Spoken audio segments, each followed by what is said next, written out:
दोस्तों नमस्कार। कभी सोचा है कि जब हम इंस्टाग्राम पर स्क्रॉल कर रहे होते हैं तो पर्दे के पीछे असल में क्या चल रहा होता है। आज हम इसी रहस्य से पर्दा उठाने वाले हैं। हम एक पूरी तरह से काम करने वाले इंस्टाग्राम क्लोन के आर्किटेक्चर को परत दर परत समझने जा रहे हैं। तो तैयार हो जाइए क्योंकि ये सफर बहुत ही दिलचस्प होने वाला है। तो सवाल यह है कि इंस्टाग्राम जैसा एक कॉम्प्लेक्स ऐप रियल टाइम में काम कैसे करता है। मतलब एक लाइक, एक फॉलो, एक स्क्रॉल, ये सब इतना स्मूथ और इंस्टेंट लगता है ना। पर इसके पीछे की जो टेक्नोलॉजी है वो किसी जादू से कम नहीं है। आज हम इसी जादू के पीछे की सच्चाई को समझेंगे एकदम आसान भाषा में। तो आज का हमारा सफर इन 5 हिस्सों में बटा होगा। सबसे पहले हम समझेंगे कि भाई ये क्लोन बनाने की जरूरत ही क्यों पड़ी। फिर हम इसके कोर स्ट्रक्चर मतलब इसकी बुनियाद को देखेंगे। उसके बाद हम रियल टाइम इंटरैक्शन की मजेदार दुनिया में गोता लगाएंगे। फिर हम उस टेक्नोलॉजी को जानेंगे जो ये सब मुमकिन बनाती है। और आखिर में हम देखेंगे कि भविष्य में इसके लिए क्या-क्या संभावनाएं हैं। तो पहला सवाल यही उठता है कि आखिर ऐसा क्लोन बनाने की जरूरत ही क्या थी। वो इसलिए क्योंकि मन में कई सवाल थे, जैसे कि इंस्टाग्राम पर तस्वीरें अपलोड होते ही सेकंडों में पूरी दुनिया तक कैसे पहुंच जाती हैं, और ये लाइक और फॉलोवर सिस्टम इतनी तेजी से बिना किसी लैग के कैसे काम करता है। इन सारे सवालों का जवाब पाने का सबसे अच्छा तरीका था इसे खुद बनाकर देखना। और इस प्रोजेक्ट के पीछे की जो सोच थी ना, वो सिर्फ एक ऐप बनाना नहीं था। ये असल में सीखने का एक सफर था। ये समझने की कोशिश थी कि रियल वर्ल्ड ऐप्स की लॉजिक कैसे काम करती है और भविष्य में बड़े स्केल के ऐप्स बनाने के लिए खुद को कैसे तैयार किया जाए। तो चलिए अब सीधा आपके दिल में उतरते हैं। हम इसके 2 सबसे जरूरी हिस्सों को देखेंगे। एक है होम फीड, जहां दुनिया भर की कहानियां दिखती हैं, और दूसरा है प्रोफाइल पेज, जो हर यूजर का अपना एक डिजिटल घर होता है। तो जो होम फीड है वो देखने में तो बिल्कुल इंस्टाग्राम जैसा ही है, पर ये सिर्फ फोटोज का कलेक्शन नहीं है, बिल्कुल नहीं।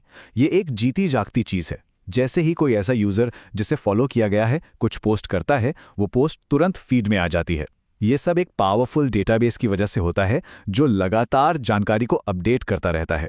इसी वजह से एक्सपीरियंस एकदम स्मूथ और इंस्टेंट लगता है। प्रोफाइल पेज मतलब किसी भी यूजर की डिजिटल पहचान। यहाँ पर उनके कुल पोस्ट्स, उनके फॉलोअर्स और वो किसे फॉलो कर रहे हैं, सब कुछ एक ही जगह पर दिख जाता है। और यहीं से फॉलोअर सिस्टम की नींव पड़ती है, जो ये तय करता है कि किसकी फीड में क्या दिखेगा और क्या नहीं।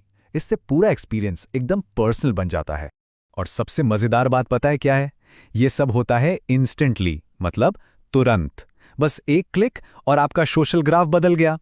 फॉलोअर सिस्टम रियल टाइम में काम करता है। इसका मतलब है कि जैसे ही किसी को फॉलो किया जाता है, उनकी पोस्ट्स आपकी फीड में तुरंत दिखने लगती हैं। कोई इंतजार नहीं, कोई देरी नहीं। चलिए अब थोड़ा और आगे बढ़ते हैं। अब हम उन फीचर्स पर फोकस करेंगे जो किसी भी सोशल मीडिया ऐप में जान डाल देते हैं। अपलोड्स, लाइक्स और कमेंट्स। यही वो फीचर्स हैं जो इसे सिर्फ एक फोटो गैलरी नहीं बल्कि एक असली कम्युनिटी बनाते हैं। देखिए, ये इमेज अपलोड सिस्टम कोई डेमो नहीं है। ये सिस्टम पूरा काम करता है। जब कोई अपलोड पर क्लिक करता है तो इमेज सिक्योर तरीके से Amazon S3 जैसे क्लाउड स्टोरेज में चली जाती है, और ठीक उसी समय पोस्ट की डिटेल्स जैसे कैप्शन और यूजर आईडी हमारे डेटाबेस में सेव हो जाती हैं। ये 2 वे प्रोसेस सुनिश्चित करता है कि पोस्ट फीड और प्रोफाइल पर तुरंत दिखाई दे। अब आते हैं उस चीज पर जो शायद हर सोशल ऐप की जान होती है, लाइक्स। ये बातचीत शुरू करने का सबसे तेज और सबसे आसान तरीका है, और इस क्लोन ऐप में ये सिस्टम पूरी तरह से रियल टाइम में काम करता है, जिससे हर एक इंटरैक्शन इंस्टेंट और सेटिस्फाइंग लगता है। तो होता क्या है कि जैसे ही कोई उस हार्ट आइकॉन पर टैप करता है तो सिर्फ लाइक का नंबर ही नहीं बढ़ता, बल्कि आइकॉन भी तुरंत एक्टिवेट हो जाता है, जिससे यूजर को एक विजुअल फीडबैक मिलता है। ये छोटी सी डिटेल ही यूजर को कनेक्टेड महसूस कराती है और उन्हें और ज्यादा इंटरैक्ट करने के लिए मोटिवेट करती है। पर देखिए, लाइक करना तो सिर्फ आधी कहानी है। असली मैजिक तो तब होता है जब पोस्ट के ओनर को इसके बारे में पता चलता है, और यहीं पर रियल टाइम नोटिफिकेशन सिस्टम काम आता है। तो जैसे ही कोई पोस्ट लाइक करता है ना, तुरंत मतलब रियल टाइम में पोस्ट के ओनर को एक नोटिफिकेशन पहुंच जाता है। इसमें लाइक करने वाले का नाम होता है और उस पोस्ट का एक छोटा सा थंबनेल भी। ये इंस्टेंट फीडबैक का सर्कल पूरा करता है और यूजर्स को बार बार ऐप पर वापस खींच लाता है, जिससे एक एक्टिव और एंगेज्ड कम्युनिटी बनती है। और यहीं पर लाइक्स और कमेंट्स का फर्क साफ समझ आता है। जहां लाइक एक तेज इशारा है, वहीं कमेंट्स एक पूरी बातचीत है। इस ऐप में कमेंट सेक्शन भी पूरी तरह फंक्शनल है और तुरंत अपडेट होता है। तो सवाल ये है कि ये सारा जादू होता कैसे है। चलिए अब पर्दे के पीछे झांकते हैं और उस टेक्नोलॉजी को समझते हैं जो इस क्लोन को पावर देती है। इस ऐप की पूरी कहानी ना इस टेबल में छुपी है। सोचिए, हमारे पास एक बहुत मजबूत बैकएंड सर्वर है जो Node.js पर बना है और सारा डेटा और लॉजिक यही संभालता है। Amazon S3 जैसा क्लाउड स्टोरेज हमारी सारी तस्वीरों को सेफ रखता है। MongoDB जैसा एक पावरफुल डेटाबेस हर एक इंटरैक्शन को याद रखता है।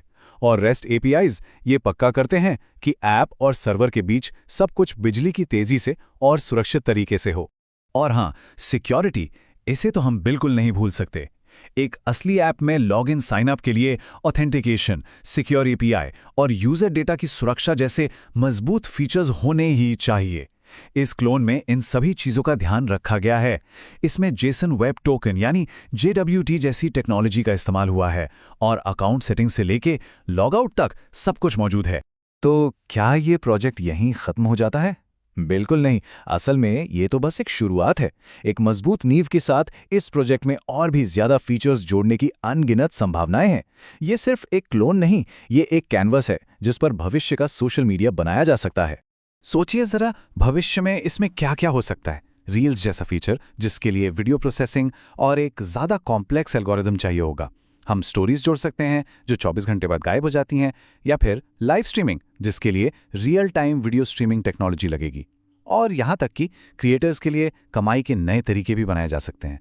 इससे पता चलता है कि एक बार कोर स्ट्रक्चर सही हो तो फिर कोई सीमा नहीं है। और ये सब हमें एक बहुत बड़े सवाल पे ला के खड़ा कर देता है। आज के इस दौर में क्या इंस्टाग्राम जैसे एक नए सोशल प्लेटफॉर्म के लिए कोई जगह है? ये सवाल हमें सोचने पे मजबूर करता है कि टेक्नोलॉजी और लोगों की ज़रूरतों के बीच अगला बड़ा मौका आखिर कहाँ छिपा है।